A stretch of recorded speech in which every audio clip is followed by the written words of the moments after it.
E rickshaw driver हो या electric car या स्कूटी चलाने वाले, घर के बाहर चार्जिंग लगाने से पहले सावधान रहें। इंदौर में सोते परिवार पर आई आफत, 8 की मौत, 4 घायल। इलेक्ट्रिक हाईवे के सपने पर फिर उठ रहे सवाल। फायर ब्रिगेड को लेनी होगी नई ट्रेनिंग। इन 5 गलतियों से खुद को रखें दूर, तभी आपका परिवार रह पाएगा महफूज।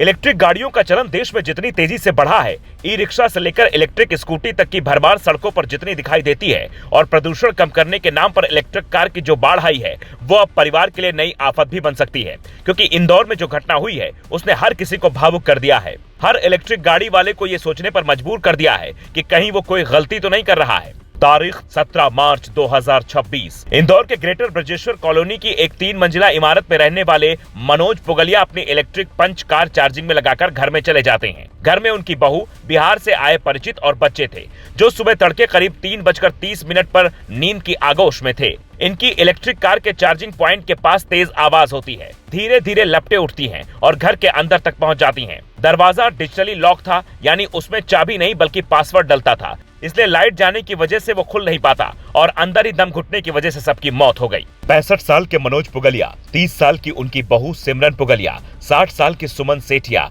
65 साल के उनके पति विजय सेठिया, 22 साल का छोटू, 12 साल की राशि, 35 साल की टीनू और 8 साल के तनय इस दुनिया में अब नहीं रहे। मौके पर पहुंचे डीएम साहब अब मामले की जांच करवा रहे हैं। घर से कई सिलेंडर बरामद होने की भी खबर है। मंत्री कैलाश विजयवर्गीय ये आगाह कर रहे हैं कि इलेक्ट्रिक व्हीकल की चार्जिंग को लेकर गाइडलाइंस बनानी होगी। पर सवाल है, जिनका घर परिवार उजड़ गया, उसे जवाब कौन देगा? जिस हिसाब से सोसाइटी में गाड़ियों के चार्जिंग पॉइंट बने हैं, पूरी रात लोग चार्जिंग लगाकर छोड़ जाते हैं। जगह जगह ई रिक्शा की बैटरियां चार्ज होती हैं। वहां अगर कभी कुछ होता है तो इसकी जिम्मेदारी कौन लेगा? सरकार इलेक्ट्रिक गाड़ियों पर सब्सिडी तो दे रही है, लेकिन सुरक्षा का ख्याल कौन रखेगा? अगर आपके पास भी इलेक्ट्रिक गाड़ी है तो इन 5 गलतियों से जरूर बचें। लोकल या सस्ते अनब्रांडेड चार्जर का इस्तेमाल ना करें। रात भर बिना निगरानी के चार्जिंग ना छोड़ें। चार्जिंग के पास एलपीजी सिलेंडर या केमिकल स्टोर ना करें। गीले हाथों से चार्जिंग वाले सिस्टम को ना छुएं।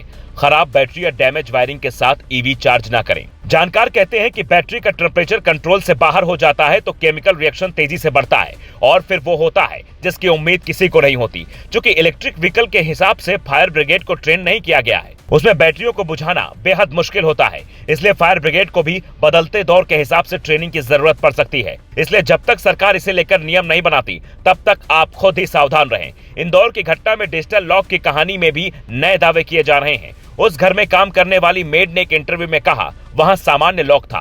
फिर सवाल ये उठ रहे हैं कि वो लोग घर से समय रहते क्यों नहीं निकल पाए। ये सब उस दौर में हो रहा है जब केंद्रीय परिवहन मंत्री नितिन गडकरी इलेक्ट्रिक हाईवे का सपना देशवासियों को दिखा रहे हैं, जो पर्यावरण प्रदूषण के लिहाज से तो अच्छा होगा, देश की अर्थव्यवस्था में भी शानदार योगदान देगा, लेकिन एक गलती मुश्किलें खड़ी कर सकती है। इसलिए सतर्क रहें, सावधान रहें। Bureau report, global Bharat TV.